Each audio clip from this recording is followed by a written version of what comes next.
जय हिंद दोस्तों, मैं हूं अनूप और आप सब लोग देख रहे हैं ग्लोबल कॉन्फ्लिक्ट। दोस्तों, कल मैं आप लोगों को शाम के वीडियो में ही बताया था कि इंडिया द्वारा ब्रह्मोस और आकाश मिसाइलों को डिप्लॉय करने के बाद निर्भय मिसाइलों का भी डिप्लॉयमेंट चाइना के खिलाफ कर दिया गया है। दोस्तों, निर्भय मिसाइल जहां पे इंडिया के खुद के बनाया हुआ long range subsonic cruise missile है, वहीं पे अब और एक बड़ा खुशखबरी खुल के आगे आ रहा है कि इंडिया की तरफ से निर्भय के बाद अब एयरफोर्स और आर्मी के लिए बनाया गया और एक नया हथियार को भी जल्द ही शामिल कर लिया जाएगा। ये डीआरडीओ की तरफ से बनाया हुआ एक indigenous smart anti airfield weapon है, जिसे एयरफोर्स और नेवी के द्वारा इस्तेमाल किया जाएगा। दोस्तों, आज के वीडियो के सबसे पहले हिस्से में इन स्मार्ट एंटी एयरफील्ड हथियारों के बारे में ही बताऊंगा और साथ में इन हथियारों का क्षमता और हथियारों के द्वारा किस तरीके का मिशनों को अंजाम दिया जाएगा उसके बारे में बताऊंगा। जबकि वीडियो के सबसे आखिरी हिस्से में गोवा शिपयार्ड लिमिटेड की तरफ से इंडियन नेवी के लिए बनाए जाने वाले एक नया जहाज के बारे में बताऊंगा, जो इंडियन नेवी के क्षमता को और कहीं गुना बढ़ाएगा। तो दोस्तों, इसके बारे में जानने के लिए वीडियो के आखिर तक बने रहिए और चैनल को सब्सक्राइब और वीडियो को लाइक जरूर कीजिए। दोस्तों, कुछ दिन पहले ही डिफेंस मिनिस्टर राजनाथ सिंह के नेतृत्व में डिफेंस एक्विजिशन काउंसिल का एक मीटिंग हुआ था और इस मीटिंग में डीआरडीओ की तरफ से बनाया हुआ ये नया स्मार्ट एंटी एयरफील्ड हथियारों का खरीदारी के लिए ऑर्डर दिया गया और इंडियन एयरफोर्स और इंडियन नेवी के एयरक्राफ्टों में इन हथियारों का इस्तेमाल किया जाएगा, ऐसा भी जानकारी दिया गया। दोस्तों, एक स्मार्ट एंटी एयरफील्ड हथियार एक ऐसा प्रिसिजन गाइडेड हथियार होता है जो दुश्मन के एयरफील्ड, एयर स्ट्रिप और लैंडिंग ग्राउंडों को टारगेट करने के लिए डिजाइन और डेवलप किया जाता है। इसके क्षमता में इतना ताकत होता है कि ये दुश्मन की इन एयरफील्डों को एक बार में ही इतना डैमेज कर दे कि आने वाले समय में ना ही यहाँ से एयरक्राफ्टों को टेक ऑफ कराया जा पाए और ना ही किसी एयरक्राफ्टों का लैंडिंग सक्सेसफुली हो पाए। दोस्तों, ये लड़ाई के समय में दुश्मन के हवाई क्षमता को घटाने के लिए एक बेहतरीन हथियार है और ये पूरी प्रिसिजन गाइडेड बॉम्बों के जैसा ही काम करता है, लेकिन इसे बंकर या बिल्डिंग को ध्वस्त करने के लिए नहीं बल्कि एयरफील्ड को ध्वस्त करने के लिए इस्तेमाल किया जाता है। डीआरडीओ की तरफ से बनाया हुआ इन हथियारों का वजन करीबन 125 किलोग्राम है और इसका रेंज करीबन 100 किलोमीटर है। दोस्तों, इतने रेंज के साथ ये दुश्मन के एयरफील्डों के ऊपर बारीकी से हमला भी कर पाएगा और दुश्मन के हवाई क्षमता के बाहर भी रह पाएगा।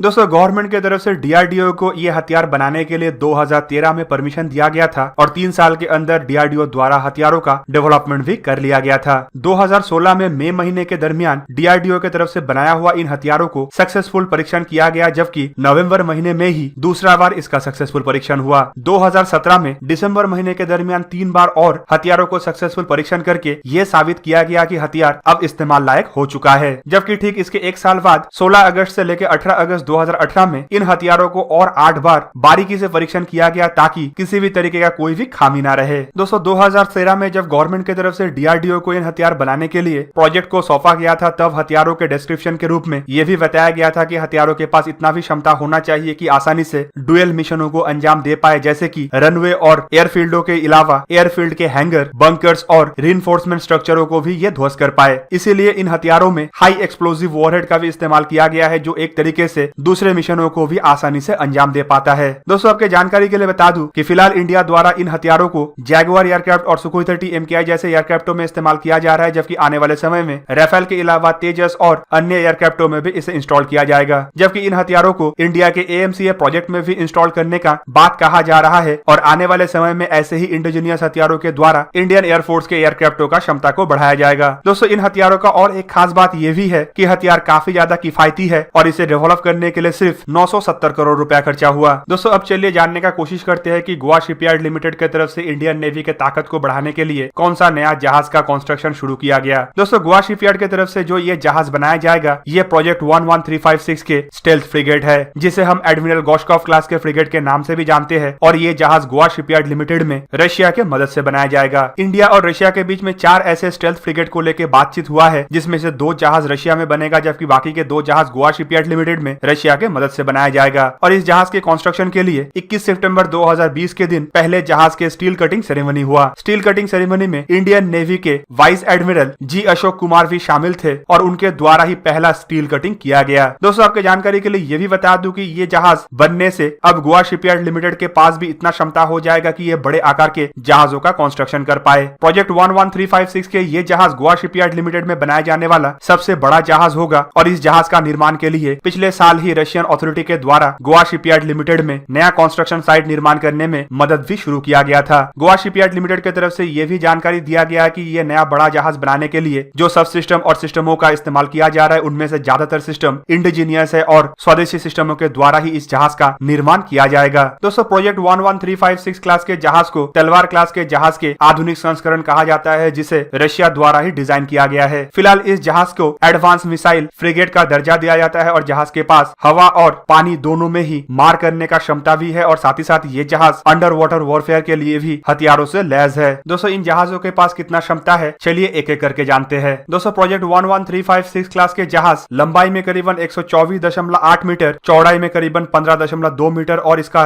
ड्रॉट करीबन 4.2 मीटर है। जहाज का स्टैंडर्ड वजन 3620 टन है और फुल लोड के साथ जहाज का वजन करीबन 4000 टन है। और इन जहाजों को चलाने के लिए 2 शैफ्ट का इस्तेमाल किया जाता है और इन 2 शैफ्टों को चलाने के लिए 2 DS-71 क्रूज गैस टरबाइन और 2 DT-59 बूस्ट टरबाइन का इस्तेमाल किया जाता है, जिसका टोटल क्षमता करीबन 45,400 किलोवाट है। जबकि इसके अलावा और भी अलग किस्म का इंजनों का इस्तेमाल करने का बात भी कहा जा रहा है, जिनमें रशियन अथॉरिटी की तरफ से खुलासा करते हुए बताया गया है कि इन इंजनों के अलावा रशिया द्वारा इसमें 2 M90 बूस्ट टरबाइन और 2 M70 क्रूज टरबाइन का इस्तेमाल करने का इरादा भी रखा जा रहा है, जिसका टोटल क्षमता पहले के इंजनों की तुलना में काफी ज्यादा और करीब 56,000 से लेके 68,000 किलोवाट के आसपास होगा। दोस्तों इन इंजनों की मदद से जहाज करीबन 30 नॉट मतलब करीब 56 किलोमीटर पर आवर की स्पीड से दौड़ सकता है, जबकि 14 नॉट की स्पीड से ट्रैवल करते हुए ये जहाज लगातार 5000 नॉटिकल माइल या फिर 9000 किलोमीटर तक डिस्टेंस को कवर कर सकता है। दोस्तों इन जहाजों को चलाने के लिए 200 क्रू मेंबर का जरूरत पड़ता है और एक बार समुद्र में जाने के बाद 30 दिन तक लगातार ये जहाज अपने मिशन को अंजाम दे सकता है। दोस्तों जहाजों को हवाई सुरक्षा, समुद्री सुरक्षा और पानी के नीचे से सुरक्षा प्रोवाइड करने के लिए जहाज में हथियारों के अलावा air search radar, surface search radar, fire control radar और सोनार जैसे इक्विपमेंटों का इंस्टॉल किया गया है। इसके अलावा इलेक्ट्रॉनिक वॉरफेयर सूट और काउंटर मेजर सिस्टम जैसे अत्याधुनिक हथियारों को भी इसमें लगाया गया है ताकि दुश्मन के हथियारों से जहाजों को बचाया जा सके।